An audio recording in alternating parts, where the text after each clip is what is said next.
What does the devil tempt Jesus with? It's not homosexuality. He doesn't tempt, right? The devil tempts Jesus with power, right? With authoritarian rule. Like that's literally, he's like, here, you just bow down to me and you can have everything you want. You can be powerful over every nation. That's what Jesus is tempted by the devil.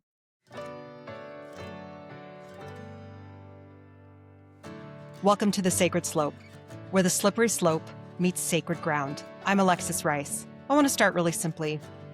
Some of you are here because you just watched James Tallarico on Stephen Colbert online, not on broadcast, and something just hasn't been making sense to you. Something broke open in you because you heard a Christian say something that sounded like conscience, integrity, moral clarity without cruelty.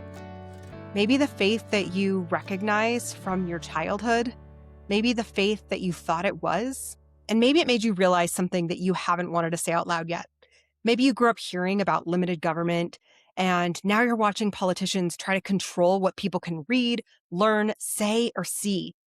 Maybe you grew up hearing about freedom of speech and freedom of the press, and now you're watching those things get attacked. Maybe it was the files. Maybe it was the cover-ups.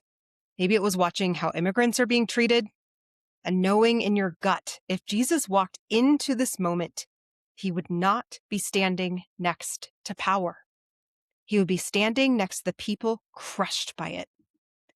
And maybe you watched that interview and thought, wait, am I allowed to think this? Am I allowed to feel this? Yes. Yes, friend, you are. Some of you listening are here today because you love Pastor Sarah Towns from Disorganized Religion. Some of you are just starting to deconstruct after growing up evangelical or conservative. Some of you were told directly or indirectly that you didn't belong in Christianity at all. Who you love, what you questioned, what you survived, what you couldn't pretend to believe anymore. And if that's you, I need you to hear this. You were not wrong to question systems that asked you to ignore harm in the name of faith, and you were not wrong to walk out of those local church spaces. The show is open to everyone, but we have some standards here. And they're not mine. They're the ones Jesus kept coming back to over and over and over. Love your neighbor, care for the vulnerable, show up for the sick, the poor, the immigrant, the prisoner. And hear me when I say this. Disagreement is not the issue. Dehumanization is. Faith is not proven by what party you vote for. It's not proven by what you post online. It's not proven by how loudly you say that you are Christian or how big your golden cross is around your neck. Faith is proven by the fruit of the Spirit. Love, joy, peace, patience, kindness, goodness, faithfulness, gentleness, self-control. Not perfection, fruit. If you are not Christian, or if you left Christianity, or if you are from another faith, if you are just curious, you are welcome here too. This isn't a conversion pitch. This is a conversation about what Christianity has been and what it has done and what it could be if it actually looked more like Jesus these days. So like I said, today I'm talking with Reverend Dr. Sarah Towns, and she is one of the most thoughtful, grounded Christian leaders speaking online right now. And today we talk about something most of us were never taught. Christian resistance, not loud empire Christianity, not power Christianity, but the Christianity that has quietly resisted empire for 2,000 years. We talk about polymurry, the Amistad, resistance in Ethiopia, faith-rooted organizing in El Paso, because Christian resistance is real. It always has been. And like Pastor Sarah says, a lot of Christian resistance is quiet. You may not see the bullhorn, but it is happening. If you're new here, this episode is actually a really good place to start.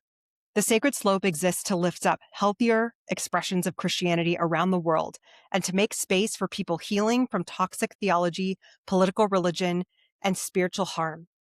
We're now in over 45 countries and over 1,000 cities. You can watch on YouTube and Spotify and listen on Apple or wherever you listen to your podcasts. And I want to say one thing very clearly before we get going. No party, no denomination, no country, no movement, no person owns Christianity. Jesus does not belong to empire. And if you stay to the end, Pastor Sarah is going to pray a blessing over those of you rebuilding faith. Some of us call it reconstructing. And if that's where you are right now, you're not alone. If this episode moves you, send me an email, DM me, tell me your story. I'd love to hear it. All right, let's talk to Pastor Sarah. There's beauty in unraveling, safety in the questioning. Home is where you're wandering. You're right where you're supposed to be. You're right where you're supposed to be.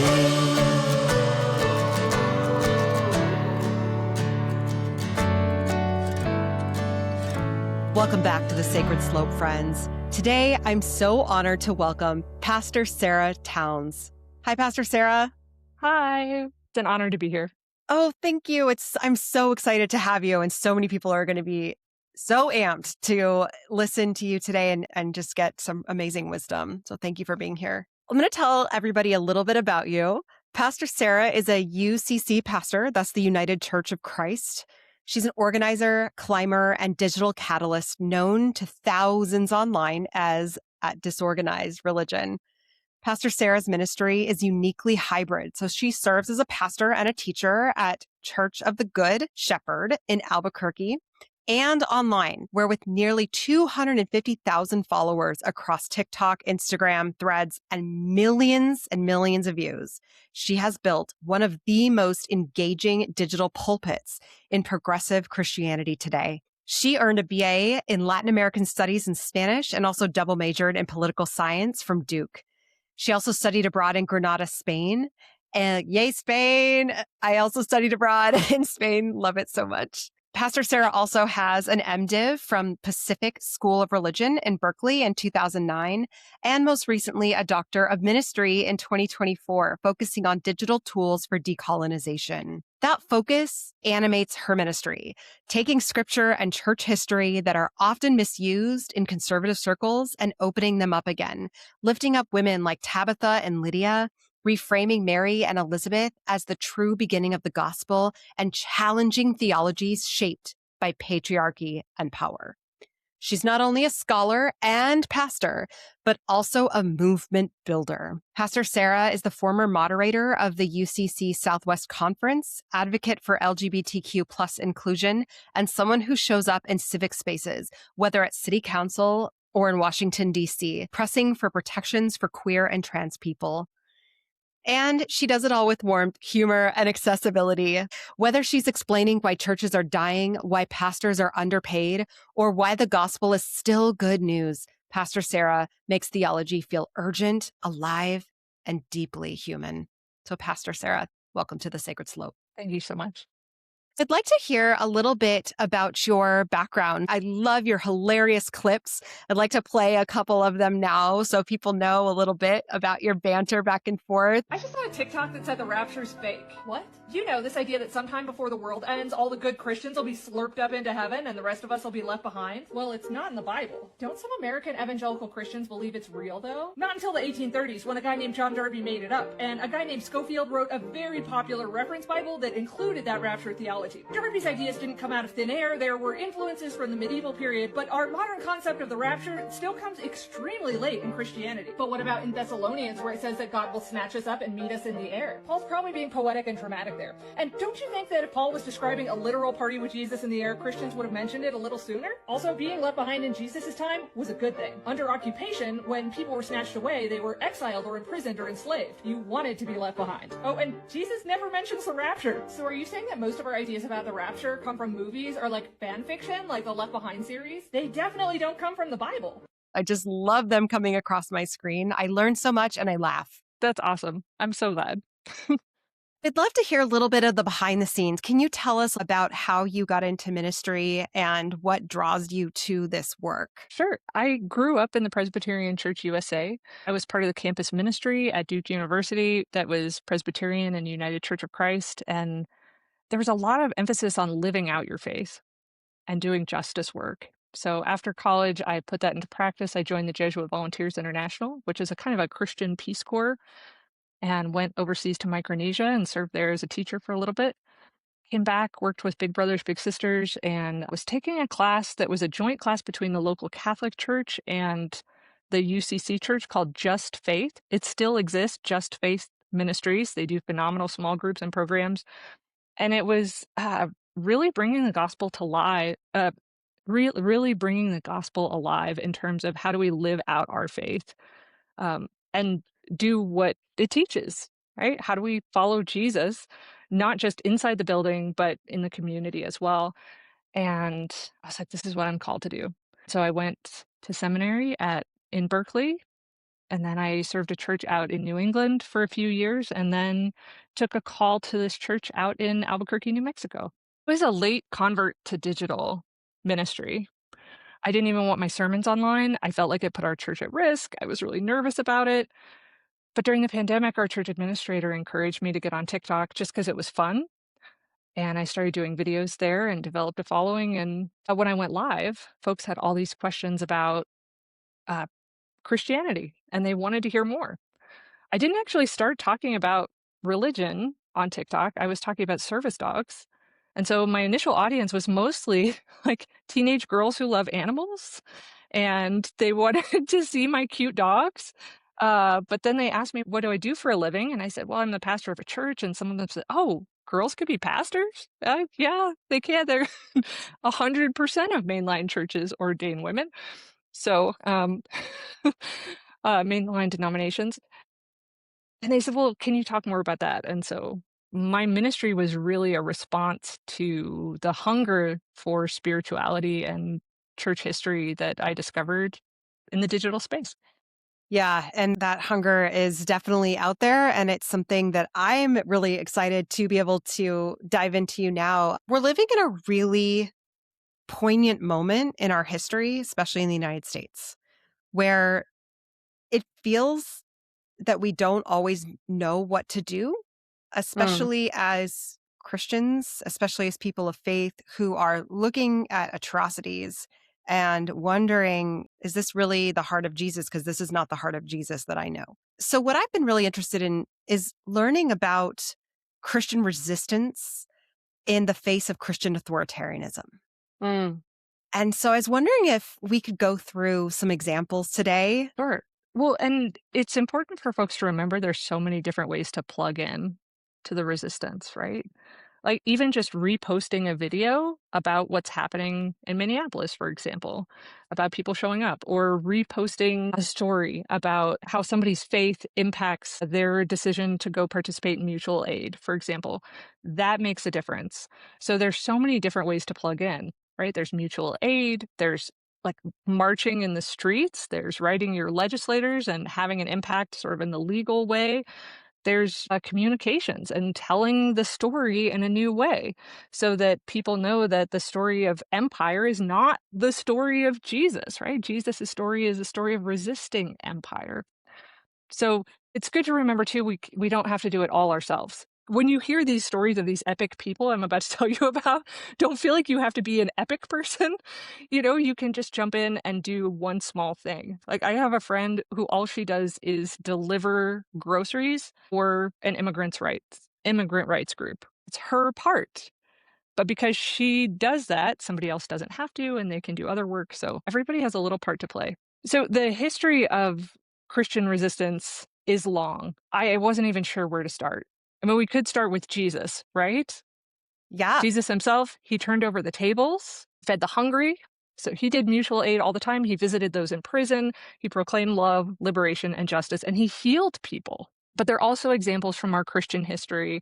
If we look way back, one of my favorite stories is about an Ethiopian nun who prevented the colonization of Ethiopia by Portugal. This was in the 17th century. Walata Petros is an Orthodox nun, and she's a saint in the Ethiopian Orthodox Church. So in the early 1600s, Portugal and the Jesuits wanted to bring Ethiopia under Roman Catholic control. And this was not just a, hey, let's convert them to Catholicism. This was a bring them under the control of the Roman Catholic Church so that Portugal can have control as well. So it was really a political project more than a religious project. And Walata Petros recognized that. When her ruler, so the emperor of Ethiopia, did fall to pressure from the Portuguese and from the Jesuits, And she said, "Oh, no, absolutely not. This will not stand.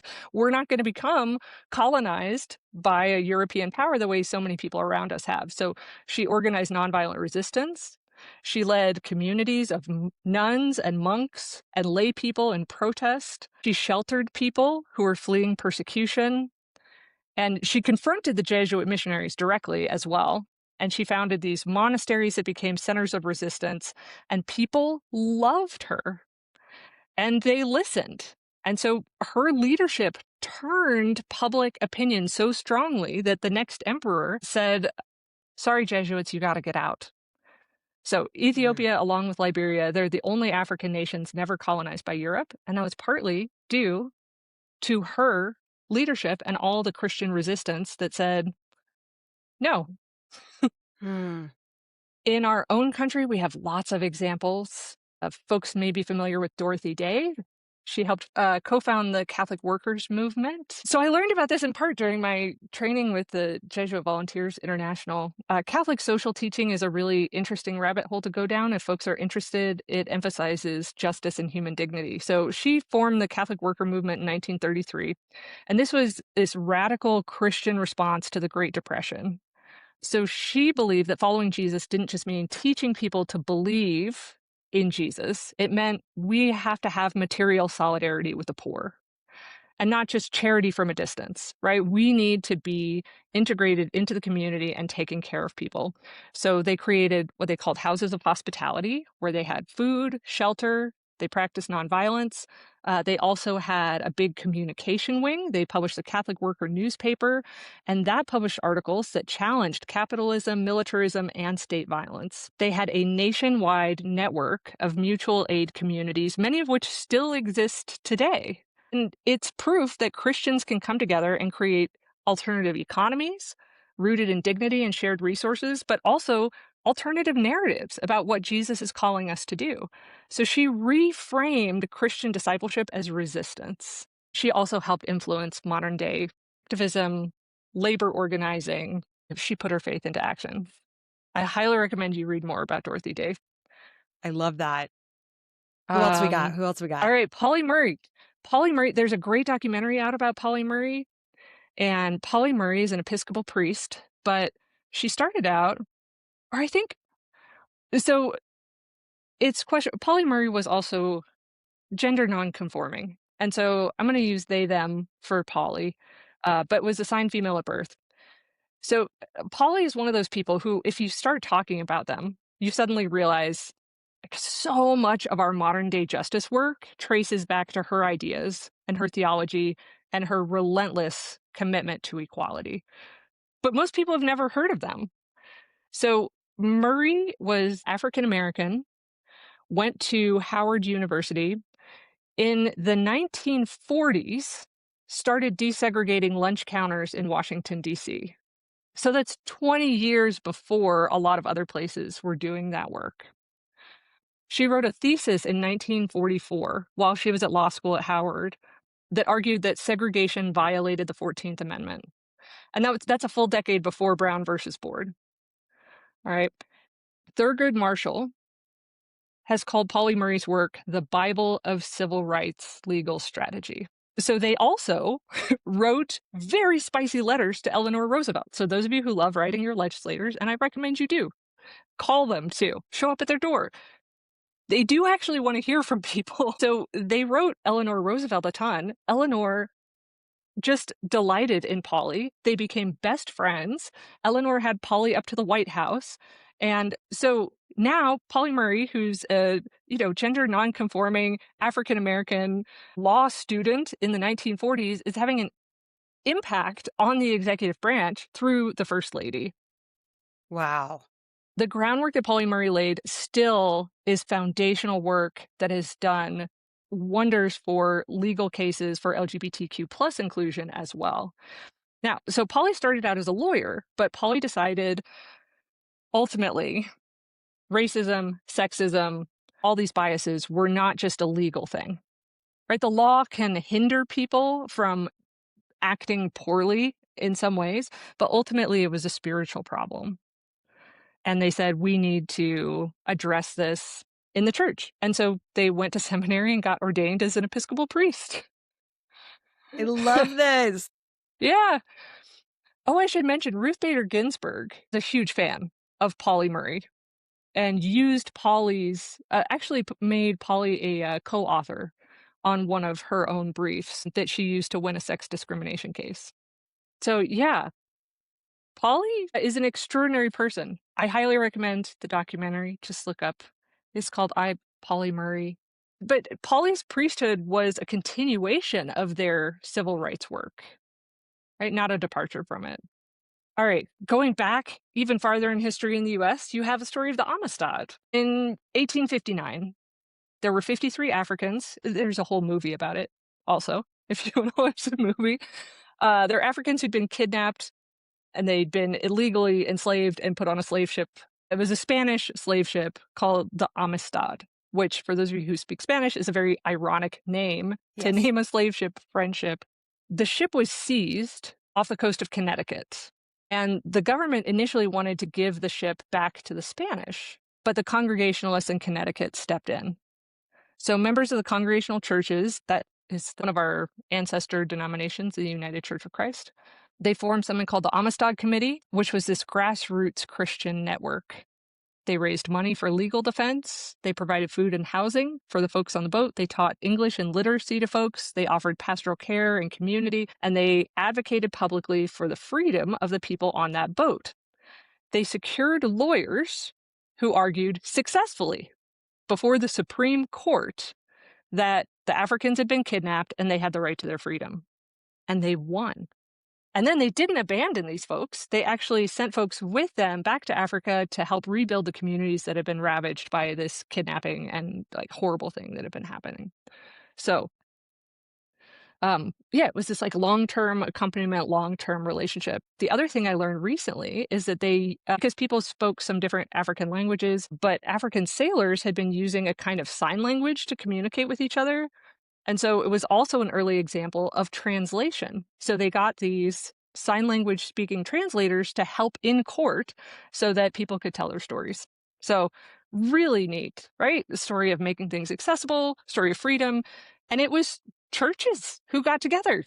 All right. Yeah. Can we talk about El Paso? Sure. All right. So in El Paso, Cesar Chavez and Dolores Huerta, who are the founders of the United Farm Workers, went down to El Paso. They organized down there. And one of my friends, Saul Sustaita, and his wife, Jessie, are leaders in that community at a little church called Trinity UCC, or Iglesia Congregacional La Trinidad. I can't say Trinity well in Spanish, but that's what it is.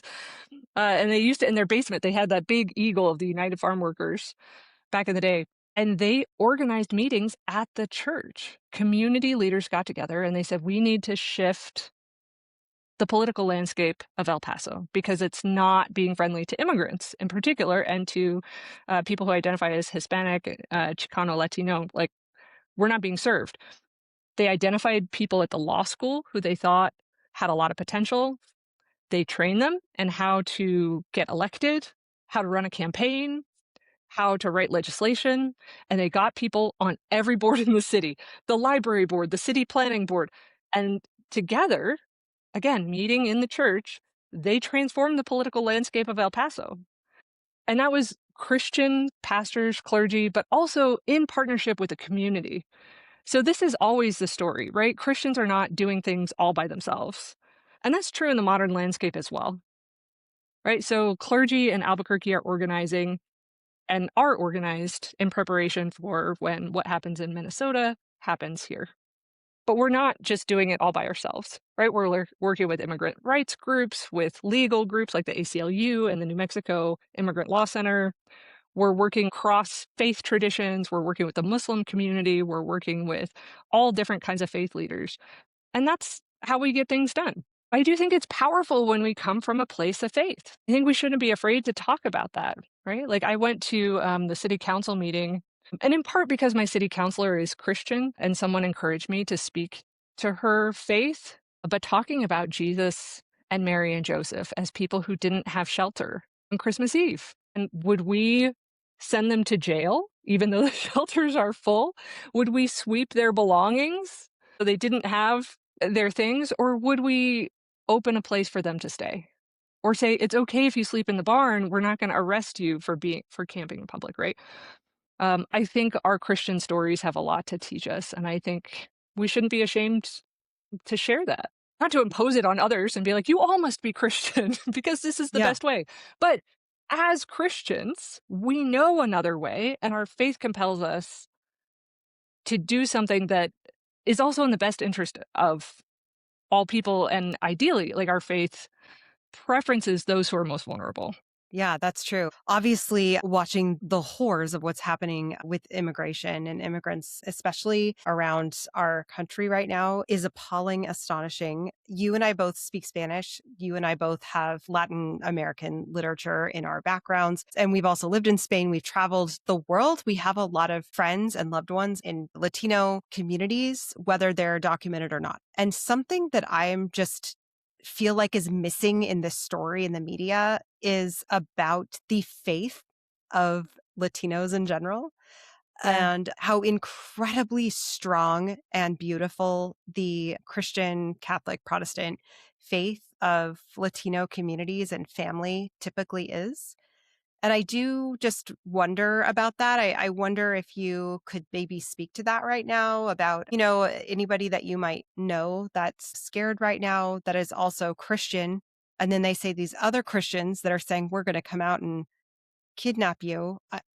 I wish so badly that an ICE agent who's a Christian could sit down and pray with an undocumented worker who believes in the same loving God. Well, I think calling on the faith of people who are serving in ICE is an interesting approach. It's difficult to de-escalate or interact with people that we're not in a relationship with, and one of the things they're doing is they're deploying people from other states to Minneapolis or to other cities, and so that's intentional. They don't have the local relationships, because I think if you were local, I mean, Albuquerque at least is a pretty small place, right? It's not Chicago. You're 1 degree of connection away from everyone else. And absolutely, I think, if we prayed together, that might shift things. I also had a conversation recently with a Border Patrol agent I know from years and years ago, who reached out to me because he's struggling with his faith. I think there's an opportunity for people of faith to listen to the struggles with integrity that people in Border Patrol and ICE and other agencies are having right now, and encourage them to courageously choose a different path. I think that requires relationship and relationship building. But I do think, right, you talk about some Christians coming in from outside, but I would say at least in Albuquerque, the Christian community across denominations and even the faith community, with maybe the exception of 1 or 2 sort of overtly Christian nationalist churches, we are united in this fight for the dignity and human rights of our citizens. The Catholic Archdiocese of Santa Fe has come out in favor of immigrant safety. So have the Protestant churches. Like, we're all really united in this. I will say too, we are doing a lot of prayer vigils. We have one on Friday.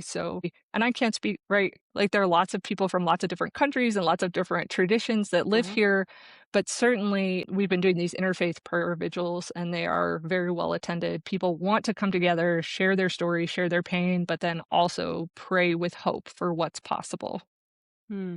The other thing is, there are people who weren't on the front lines, who weren't doing the direct action all the time, but who were thinkers who were in the university setting, for example, who shaped tons of activists going forward, right? As a content creator, as a storyteller, just as a regular human being, you can share, a different story, and it can have a big impact on somebody who does go out and do that direct action, right? There are lots of different pieces. Hmm. Yeah. A lot of the Christian resistance is quiet. I think because of the threats from outside, a lot of the work that churches are doing to shelter undocumented folks, for example, has to be under the radar right now. So much of that is happening. There are people feeding people, there are people just sitting and listening to people's stories, which is also valuable. Yeah, things are happening from all different directions.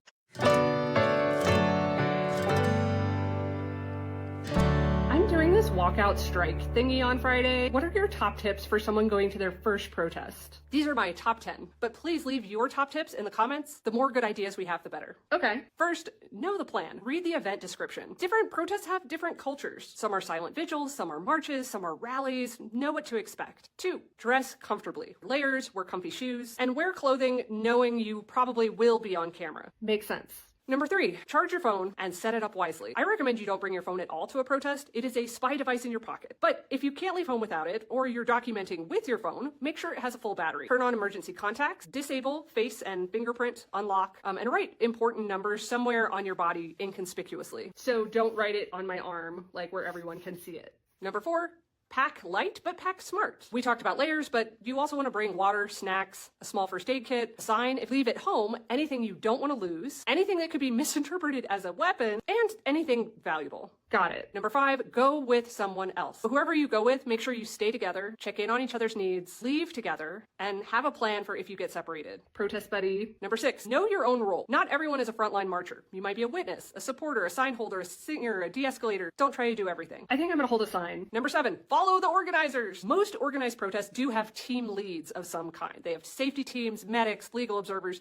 And those people are trained. So if they give instructions, like slow down, we're moving here, pay attention, follow them, they're trying to keep you safe. Number 8, be aware of your surroundings. Notice exits and open spaces. Pay attention to shifts in mood or movement. If something starts to feel off, it's totally fine to walk away and go home. Just make sure you take your buddy with you. Got it. So number 9, do not escalate. Don't respond to hecklers, people trying to provoke you. Do not engage. But I love fighting with trolls. All right, I will contain myself. Number 10 is probably actually the most important thing. I should have put it at number 1. It's take care of yourself. Take care of your body and your nervous system. Protests can be loud and emotional, overwhelming. Check in with yourself. Make sure you're hydrated. You're not overheated or anxious. If you need a break, take a break. Stepping aside for 5 minutes to breathe or pray is not quitting, it's taking care of yourself. So this also involves when you get home from the protest. Make sure you drink water, eat something, tell a friend about how it felt. Notice what you learned, what you would like to do differently next time, and know there will be more opportunities to do this again. Protesting safely is a practice. So get out there, practice, be safe, and make sure you leave your best practices in the comments. All right, we're going to switch gears a little bit, and we're going to talk about millions of people who have been leaving their local church space in the last several years. We all know this. Surveys keep showing up that the top reasons people are leaving churches are not laziness or worldliness or the slippery slope into doing whatever they want to do. They are things like rage about hypocrisy, about scandals, abuse, the blending of faith with partisan politics, a la MAGA, the exclusion of women in leadership, and the mistreatment of LGBTQ plus people. At the same time, many are not abandoning faith altogether. They're searching for communities that align with values of justice and honesty and this belonging. I'm curious about how you see your digital ministry speaking to that hunger. What does it teach you about the kind of church that people are actually looking for today? Yeah. Well, first, there's a lot of church hurt. I think if we don't acknowledge that, then we're not being honest. I've seen a couple pastors say, well, but it wasn't my church, right? But people in general don't distinguish between a Methodist and a Presbyterian and a Baptist and a non-denominational Christian and an Orthodox Christian. Right? It is Christianity and Christians who have been hurting people. So even if your local church has been doing anti-racism work for 30 years or 200 years, right? That doesn't mean that people haven't experienced racism at the hand of Christians. And acknowledging that is one of the best ways to let people know that you're not only honest, but that you're willing to accept criticism and change. I think a lot of people grew up in churches where they weren't allowed to ask questions and where they were humiliated or put down when they did ask questions or they did doubt. That's not the kind of church that people want to be a part of. They want a learning environment where they can ask questions, and some of those questions might be, why aren't you doing more to support immigrants in your community? Or why don't you have a trans flag? Or why do you have a trans flag? Tell me more about that, right? People want honesty about our history, and they want community that doesn't punish questions. I think they also want a faith that's practical, right? They don't just want a faith that's like all up here. They want practical ways that they can live out their faith, and they want community and belonging. And it's hard to belong in a place where you're not allowed to be yourself. Yeah, we talked about this a little bit earlier that you grew up in more of the mainline progressive traditions. I grew up in the more evangelical fundamentalist traditions. And I will say, like, I think that we were always allowed to ask any question we could. The trouble is that the answers that we were given Mm. were there was an expectation that those answers need to be taken at face value. And Mm. if they weren't, then we are doubting. So, for example, if we would say, I'm not sure if the story of Adam and Eve is real. Okay. I'm not sure there was really a talking snake. The answer to that is, well, you don't have enough faith that God can do miracles and God can do anything. So I'm just curious about your upbringing as a kid, because like I have a feeling we had really different experiences with faith formation and in terms of reading the same exact Bible and having the same faith. Is that right? Absolutely. So I grew up in the Presbyterian Church USA. It was Texas, so there was sort of a conservative flavor to it, and there were certain topics we just didn't talk about. So that's also a Southern thing. Instead of saying negative things about people, we just won't mention it. But we didn't talk about hell, for example, a lot, or the rapture. It was really about how do you put your faith into action, and then also there was an encouragement of questions, and it didn't end, right? It wasn't a, "Hey, was there Adam and Eve?" It was, "Oh, that's such a good question. Let's look at the text. Actually, there are 2 creation stories, and they aren't the same. Here's a book about, you know, how the Bible was formed if you wanna read more."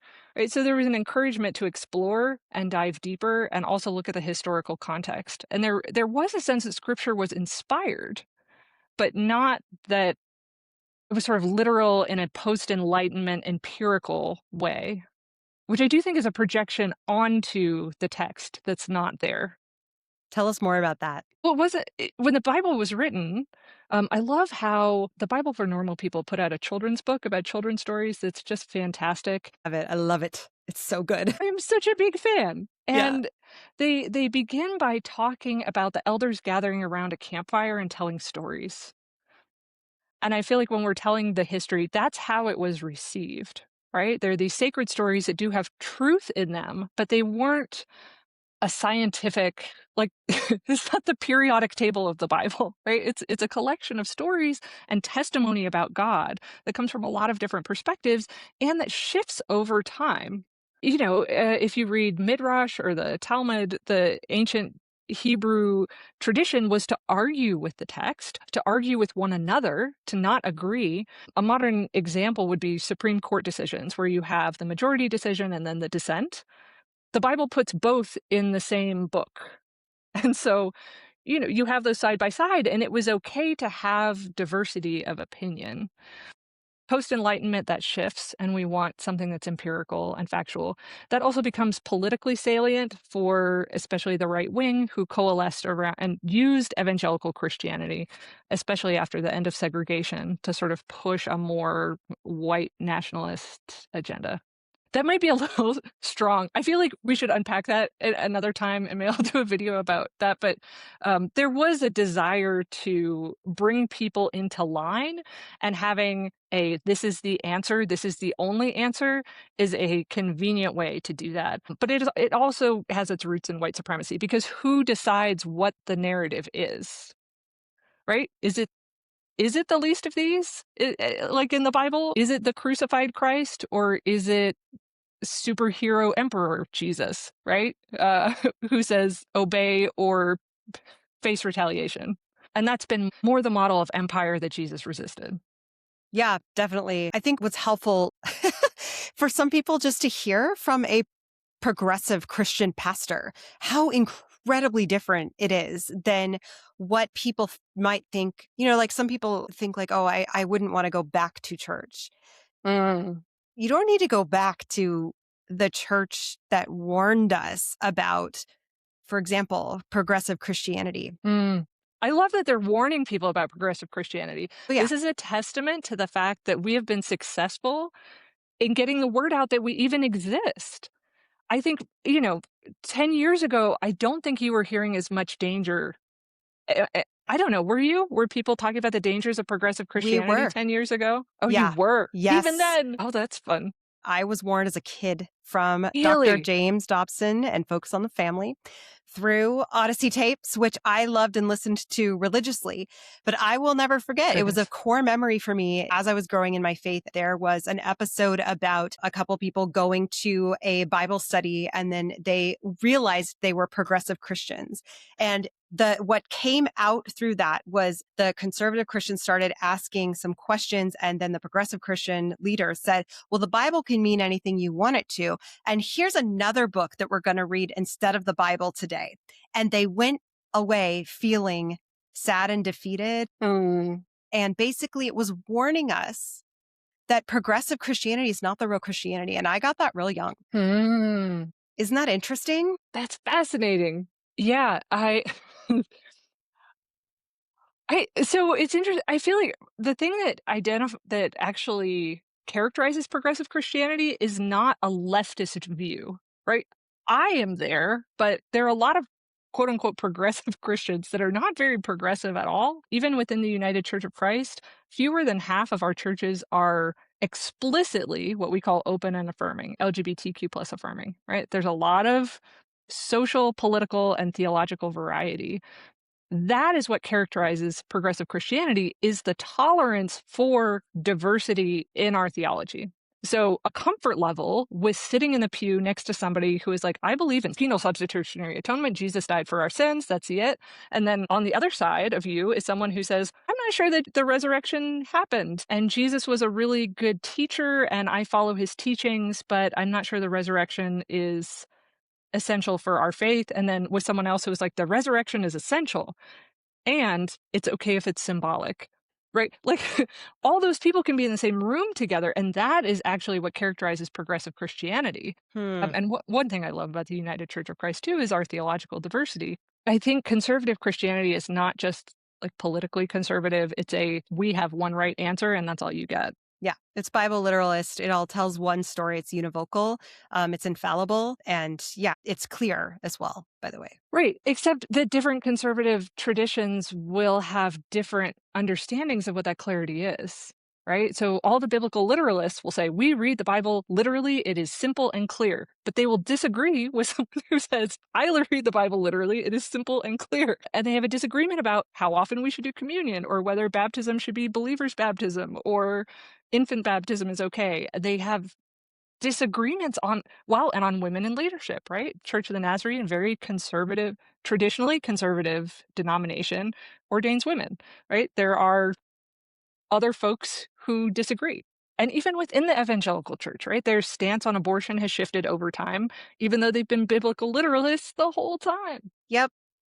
That is very helpful. Thank you for talking to those of us who were kind of broken a little bit and Yeah. warned as kids. And, Yeah. those core memories, they stick with you, right? So it feels as we're deconstructing, especially those of us who are in more conservative evangelical spaces, Yeah. we have this feeling of we're doing something wrong.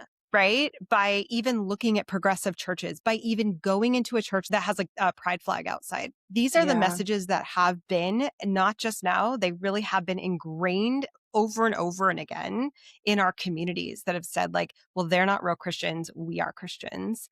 And I really appreciate you giving a voice to a different kind of Christianity than we were told about. Well, thank you for sharing that perspective too. I met recently with evangelical pastor who's doing some phenomenal work in Albuquerque around helping unhoused people. And his congregation is super diverse. They're growing, they're doing phenomenal work. And we got together, but he knew I was from the United Church of Christ. And he said, you keep talking about Jesus and the Holy Spirit. Like, I'm kind of shocked. Like, I didn't think progressive Christians really believed in that.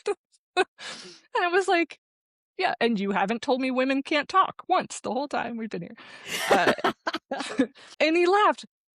Even though he has all male leadership in the church right now, I think if there was a woman clergy person, he'd be fine with it. But we have these assumptions about each other Yes. that are really not true. Yeah, the mainline churches really are just that. They're pretty like centrist. Yeah, when people come on and they say, women can't be pastors, and I say, but all these very mainstream, somewhat conservative leaning churches have done this, for a long time. The United Church of Christ ordained a woman in the 1850s. What?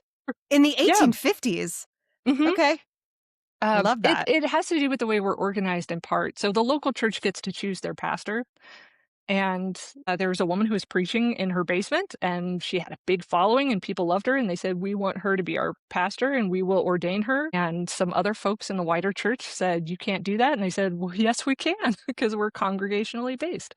So that's part of how the United Church of Christ has been on the forefront of some of these civil rights issues is that the national church doesn't speak for the local church, it speaks to the local church. So local churches have some freedom and autonomy to push the boundaries, and same with the national setting of the church. And is the UCC global? We have global partnerships with other united and uniting churches. So, United Church of Canada, for example, we're in full communion.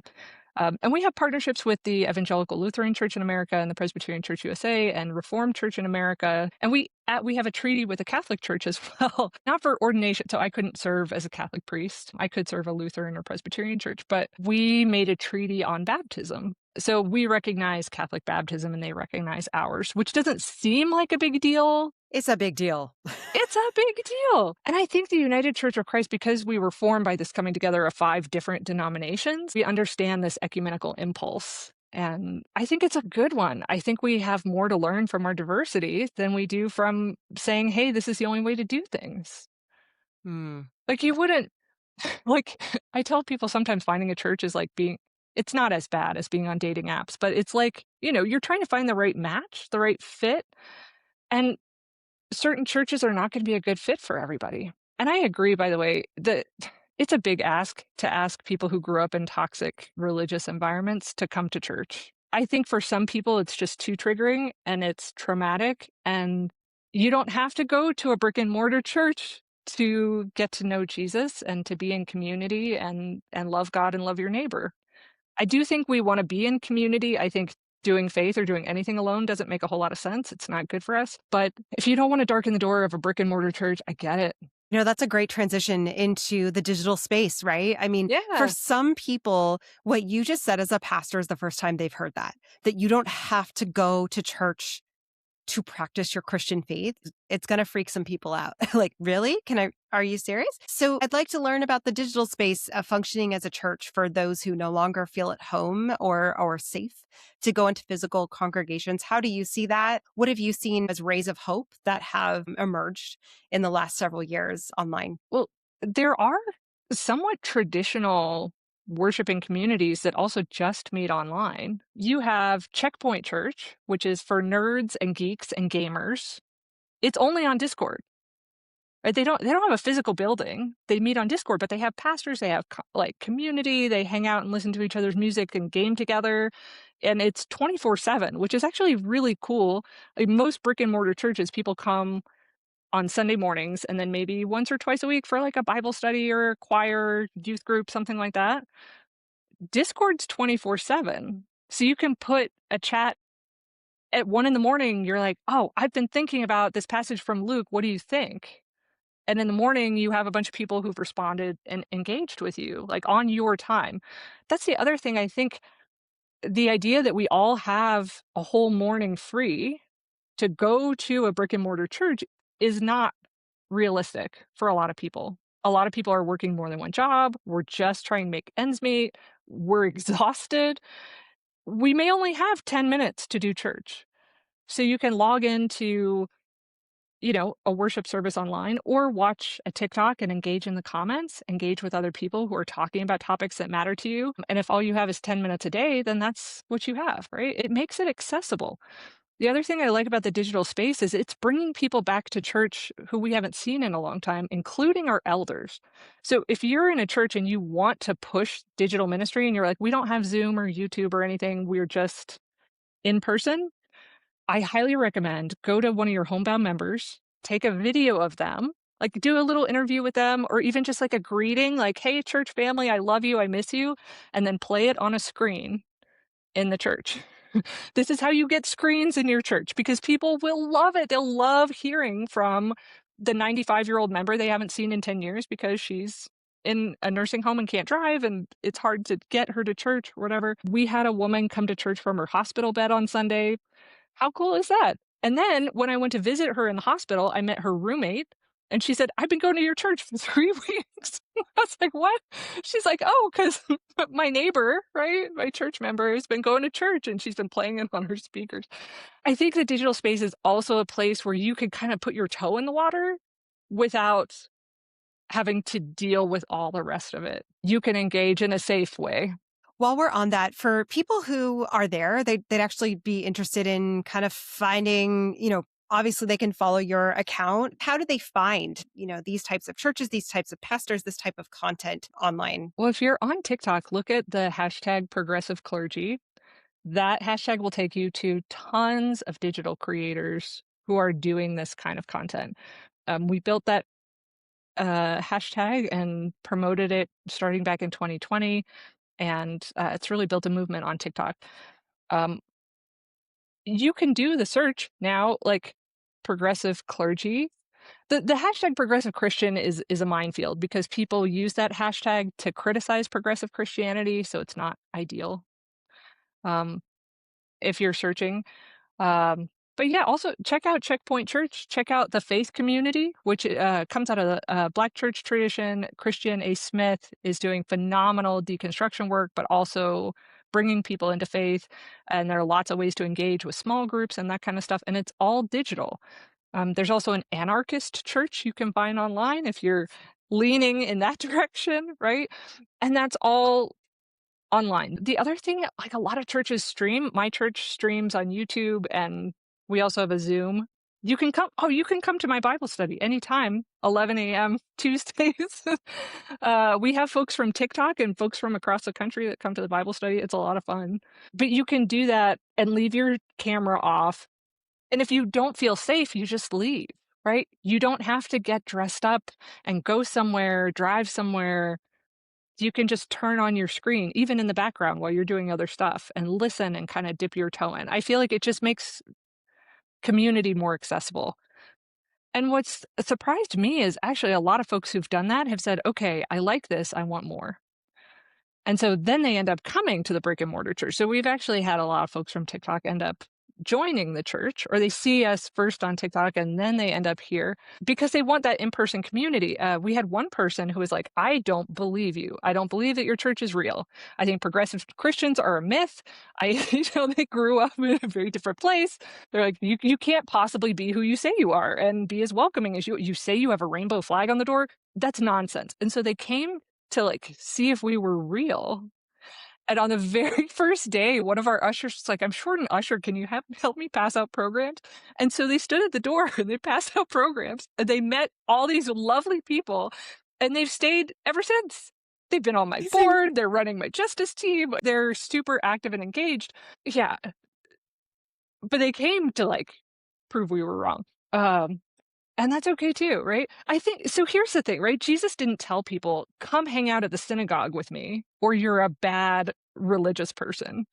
He went to where people were and he fed them, first of all, oftentimes. And then he had conversations with them, right? He walks with people along the road. Like he's not saying, hey, sit down and like come to where I am comfortable. He went to where people were. And so I think we're called to do the same. And, the reach on TikTok and on Instagram and these kind of places is just so much bigger. If you are a progressive Christian or somebody who wants to share about your faith, most videos will get at least 50 views, right? Like if you're a new creator, TikTok sends your videos usually to like at least 50 people. There are a lot of churches that are smaller than 50 people. You have an audience immediately. Big creators, of course, right? Like my content, when I'm doing a lot of content creation, reaches millions of people a month. That's wild, right? On a good Sunday, between Zoom and YouTube and in person, we probably have 150 people that hear my sermon, but there's over 1 million that have heard my video about like knowing your rights and ICE and Christian witness. That's pretty cool. I have church members who attend other churches during the week. They go to like Trinity UCC in Chicago, and Otis Moss is a phenomenal preacher. But you can go to a church anywhere. Oh, Riverside UCC in New York City has a phenomenal digital ministry I would highly recommend.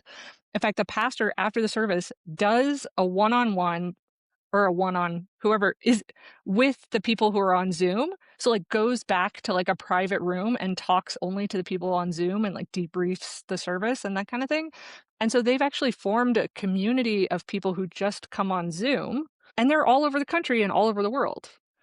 So you can attend and actually build community and get to know people even if you never leave your house. I love this. I love all the beautiful things that are coming out post-pandemic.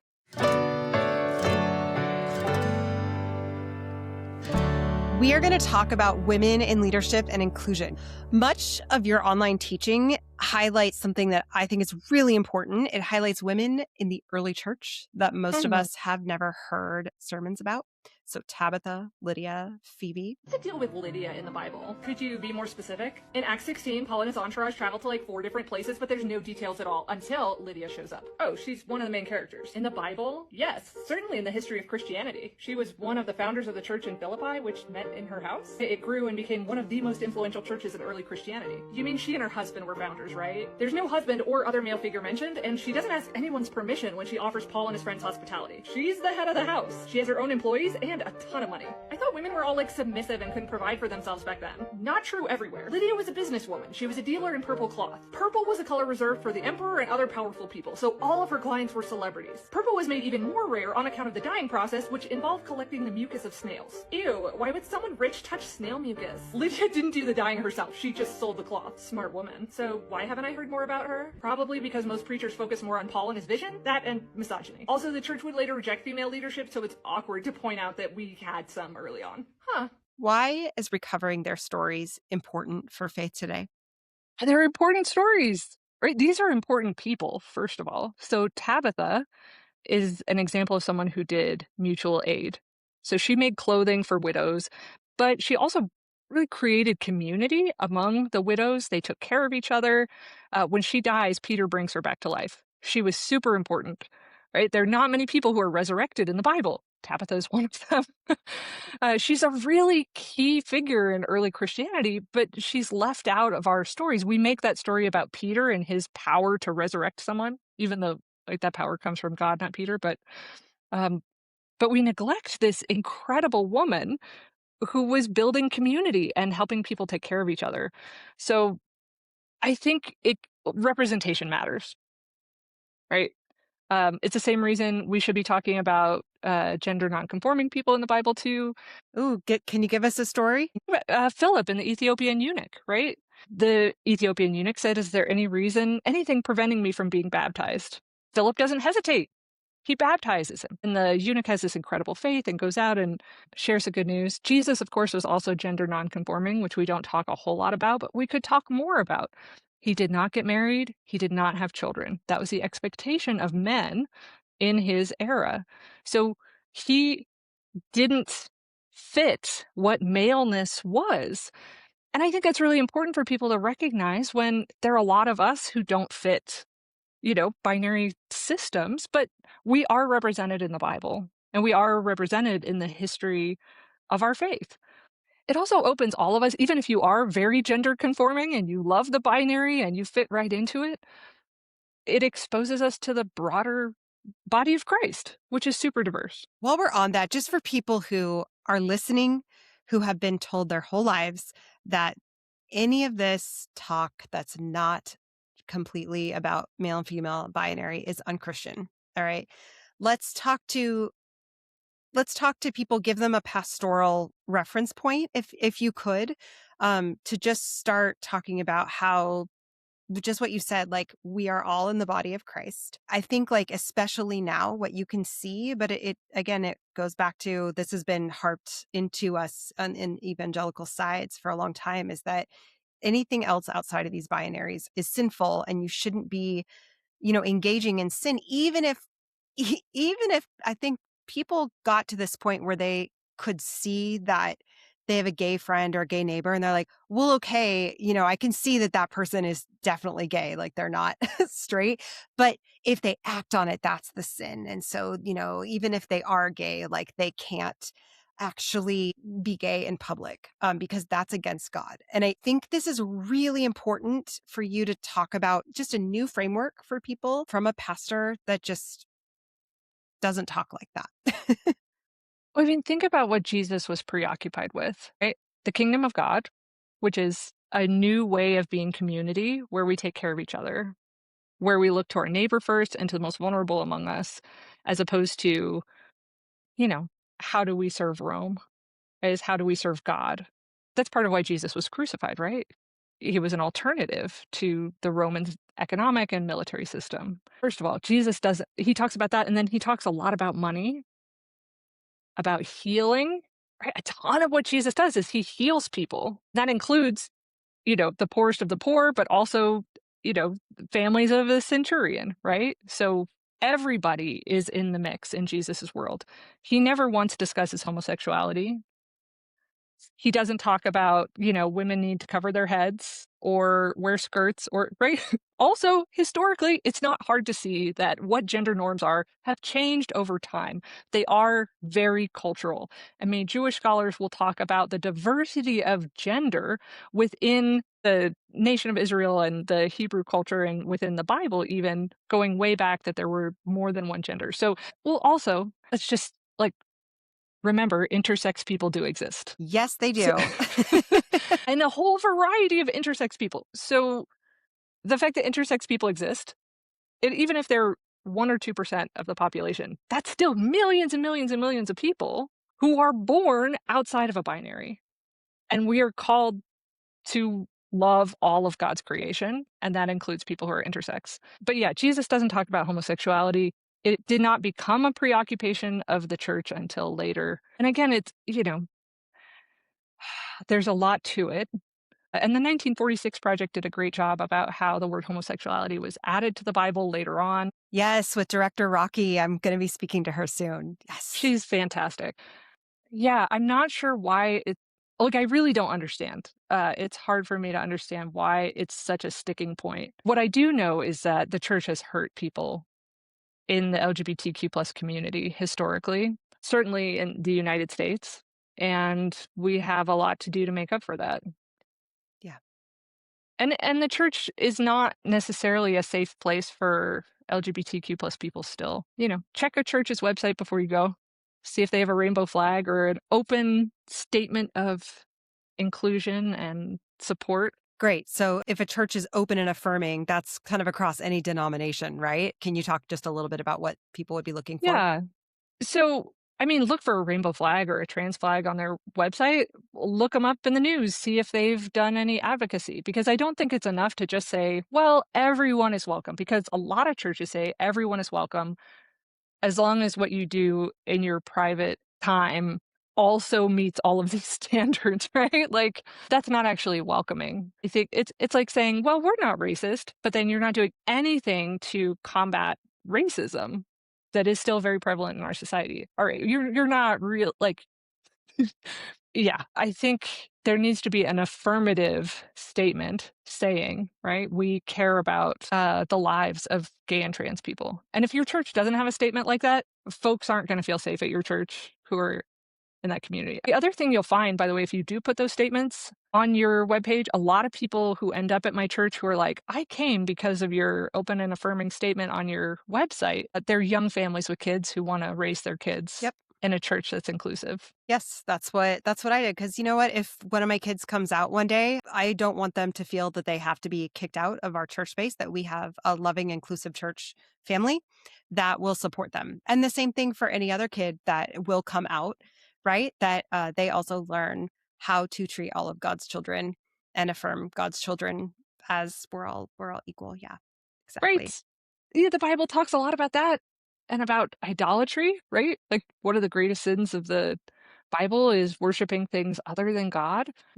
Maybe we're worshiping the binary a little bit, or worshiping our politicians, or worshiping the Bible itself. Yes, that's awesome. All right, I would love to go back to Lydia and Phoebe, because I would love to learn a little bit more about them. Can you tell us a little bit about Lydia? Sure. So Lydia was a merchant. She earned a ton of money. She sold purple cloth to the richest of the rich, right? So she had influence, she had power. She was also one of the founders of her church. Folks will say there were never women in ministry until recently. So I say, like, we ordained the first woman in the United Church of Christ in the 1850s, but there were women in ministry early, early, early in the church. We found these stone sarcophagi, coffins, stone coffins, and they depict women in church preaching, teaching, and officiating the sacraments. So there are like women clergy who were, yeah, right. So you have, in order to say women can't be part of church leadership, you have to ignore a lot of archaeology. And you can, right? But I think you miss out. I don't think gender identity is the most salient thing about who I want in a leader. I would like to talk a little bit more about your advocacy in DC. I'm very interested in politics and midterms. My heart has been on the 80 million plus people who did not vote in the 2024 election in the United States. These people, they did not want to vote for Trump. They also could not bring themselves to vote for a Democrat. A huge percentage of them are Christians, and a huge percentage of them probably have been told in one way or another that you cannot, under any circumstances, vote Democrat, mostly because of two main issues in our current political reasoning, which is abortion and homosexuality. No matter how bad it is on the conservative side, a lot of people either, and I've talked to so many Christians, and they said, I voted third party or I didn't write a name down, that are not okay with what's going on under the Trump administration, but they still aren't voting for a Democrat. And that is something that I think about a lot for midterms and going forward. And so I'd just be interested to hear a little bit about what you think about that. You've been visible advocate for, like we've talked about before, LGBTQ plus inclusion. You've worn rainbow stoles in the sanctuary. You have advocacy in DC. I'd love to learn about the support and the coalitions between Democrats who may or may not be Christian and pastors. Yeah, it's interesting. I think a lot of folks on the left are hesitant to work with Christians. I was on a call yesterday with some organizers out of Minneapolis, and I asked what clergy could do or how clergy have been involved. I know a bunch of clergy who've been involved in Minneapolis, but their first reaction was to just sort of scoff at me, like, why would Christians be relevant? Uh, and that hurt a little bit. um, I think we could do a whole lot more to be showing up in spaces and naming our faith and not being afraid to do that. Warnock has talked about that quite a bit, um, that the Christian left is not vocal. But here's the thing, when it comes to voting, if you don't vote at all, you are voting for a conservative stance. You're voting for things to stay the same. And I certainly do not agree with the platform of every Democrat, right? Like, I just don't. They go too far on some things and they don't go far enough on some other things. But as a person of faith, again, like, what were the priorities of Jesus? And how do those line up with how you're voting? I don't tell people how to vote. I do encourage people to participate. And here's the thing, like, politicians don't hear from the majority of their constituents. One of my church members was in the New Mexico State House for a little bit, and she said for every one call they get, they assume that counts for like 1,000 constituents' opinions. So you can be a voice that counts for 1,000 voices if you call. I know phone calls are intimidating, right? Letters and emails are fine too. But they really do listen, and it matters to them, and you can shape the landscape. And it's wild, like, sometimes just showing up, especially on the local level, like when I go to city council meetings, on the breaks, the city councilors are just hanging out, and you can chat with them and develop a relationship with them and get to know them and find out where they go to church or what matters to them. And you can have a real impact, especially when you collaborate with other folks. I think that's the thing. Find an issue that matters to you. And it might not be like, I don't know, on the abortion issue, the thing is, on the left side of it, you're still giving people a choice, right? With all these people dying because they don't have access to healthcare. I mean, there's a negative impact of these laws on women who are trying to have babies, right? So the impact is on people who are able to give birth for, across the board. It's not just people who are, ending a pregnancy for whatever reason, and also doing your own research. I think that's huge. Don't let politicians tell you what to think. Look up the biblical tradition yourself. In the Bible, life begins at first breath. The evangelical church was in a very different place on abortion years ago, right? The anti-abortion stance is pretty recent. Yep. Happened in the 70s. Yeah. So what's going to be best for women overall? And often that's a very complicated question, right? It's like when we're trying to figure out how to address homelessness, how do you care for people who are unhoused? That is a multifaceted, very complicated question. Find a way in that makes sense to you, but actually say something. Most, like my city council, at least you can come on Zoom. You don't even have to go in person and you can submit public comment ahead of time, participate because otherwise things will stay the same. And Jesus does talk a lot about building the kingdom of God. He says it's close, right? The kingdom of God is near, but it's not just going to poof into existence. Like we are part of that building of the kingdom of God. So what are you doing to do that?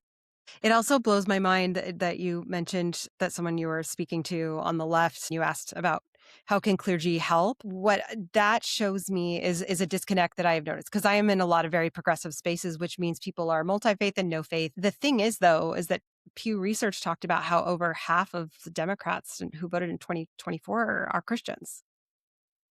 I mean, ignoring Christians and ignoring progressive Christian leaders in this moment is a big miss. It's something that is really important that I think they listen and take that into account. I do too. I think we have a really good message.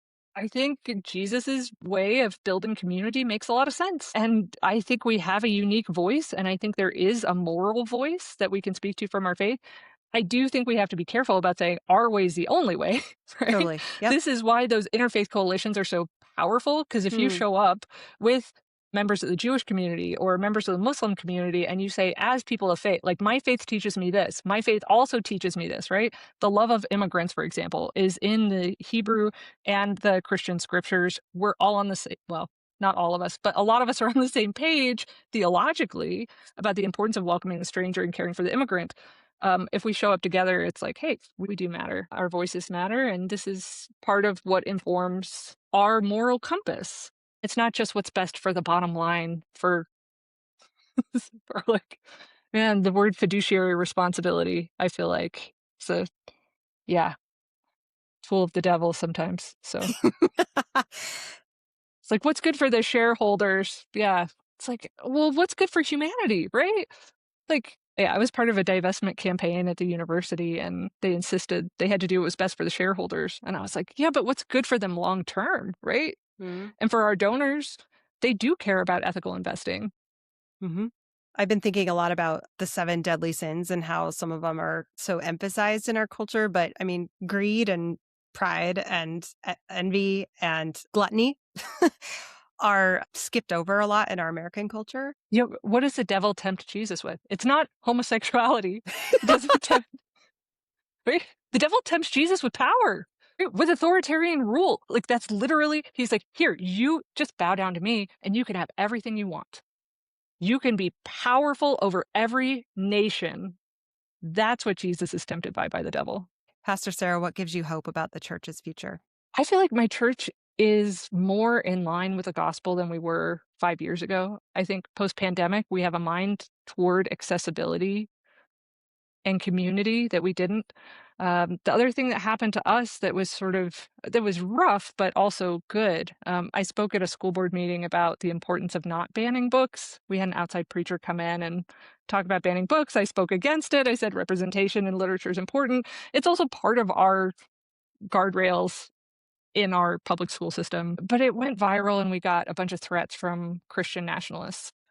What happened after that was members of the community heard about that and they came together like across the board. We had indigenous leaders, we had folks from the Jewish community, pagan folks, other mainline Christians and non-Christians all show up. They organized, they provided security, and then they all hung out in the parking lot, like over 100 people on a Sunday morning. And out of that came these beautiful groups that are now organizing for change. So I'm hopeful about the church in part as a gathering place for other people who are building the reign of God in one way or another, even if they don't call it that. Like we had one group that formed that I think is so cool is this community resistance choir.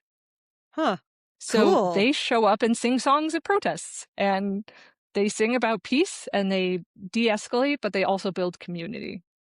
How fun is that, right? There's another group that formed that's advocating for the rights of trans kids and working with the teachers union to do that at the school board. So I'm hopeful because I feel like digital tools are allowing us to collaborate with more partners and with a broader set of partners. When we were just a brick and mortar church, I could go to community meetings and stuff like that, but I couldn't have an impromptu call with a pastor from Chicago whose church was raided by ICE, right? But I could have a call with a ton of clergy from around the country at the drop of a hat because of the digital tools that we have now. It expands our understanding of the body of Christ, and it makes us better clergy and better Christians, I think. Yeah, I love that. What advice would you give to pastors who know that they need to evolve but feel afraid of digital tools or progressive theology? Well, first of all, I heard that Alexis and friends are going to be doing a primer on how to do digital ministry coming up. So go to that. Thank you. Yes, it's going to be the Sacred Slope Pastors Lab, the first one. Maybe we'll have Pastor Sarah on it another time. That could be really fun. Totally. I'd love to. Convergence has digital ministry fellowship program, and they have lots of tools on how to do digital ministry. But reach out to a clergy person you know that is doing it already. I think that would be the first start, right? And just say, how do I do this? And then try, experiment. So much of what we did during the pandemic was try and fail. One of the things I love about my local church is that we're not afraid to experiment. And I think that's been really good for us. When we set up our screen and our Zoom and all of that for church, it did not go very well at first. But I'm so glad that we stuck with it because now we're able to have church members, even when they're on vacation, they come to church because they come on Zoom, or YouTube. Just give it a try, see what happens. Just like all ministry, you learn a lot on the job. Yeah, and don't hesitate to reach out to me or to other folks who are doing this work already, and we can give you some tips. Amazing. Thank you. So, a lot of people who are listening all around the world may not have been prayed over in a long time. And I was wondering if you could pray for them. Yeah, let's do it. So this is a blessing for a reconstructing faith. May the Holy One meet you in the rubble and place new tools in your hands that empower you with truth and inspire you to build again. May you feel the presence of the Spirit in every honest question, every boundary you set, every story you reclaim, every Spirit-led doorway that leads you to life. May the God who sides with the oppressed sharpen your sight for the suffering around you and strengthen your resolve to live in solidarity so that your reconstructed faith is not only beautiful but liberating for you and your neighbors. May courage rise in you like breath, courage to unlearn what harms, to keep what heals, to imagine the ways God is still speaking. Let celebration and rest be your protest and your nourishment. Your reminder that the Spirit still dances within you. May the memory of those who struggled before us steady your steps, and may love, fierce, tender, boundary-keeping love of Jesus be the ground beneath your feet and the song that carries you forward. Amen. Amen. Reverend Dr. Sarah Towns, Pastor Sarah, I recently interviewed Marianne Buddy, Bishop Marianne Buddy, and she talked about her book, We Can Be Brave, and about her choices over time that we can make to be brave.